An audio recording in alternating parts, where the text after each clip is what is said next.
Un augurio a un buon anno a tutti voi, ma anche questa speranza che abbiamo fatto che va solo per voi. Un augurio di amicizia, di amore e passare bellissimo 2012 anche per noi, per tutti noi.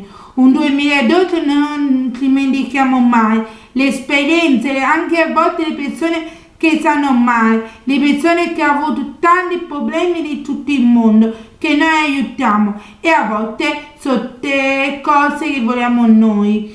Poi un augurio anche per voi tifosi del Napoli che abbiamo vinto dopo tanti anni di Maradona la prima Coppa Italia, quindi la Coppa è stata nostra da quando fu di questo.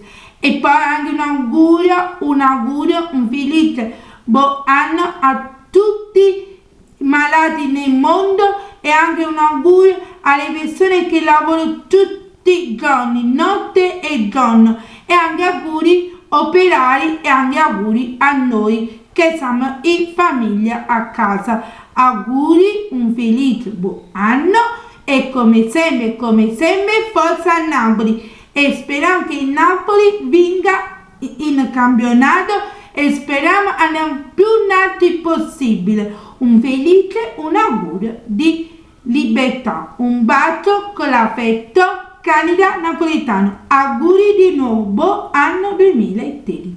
A tutti voi, mi raccomando, non mandate assai come sempre, perché se no fate grazie di noi. Come me, mancate quel poco che e di più. Auguri, ciao.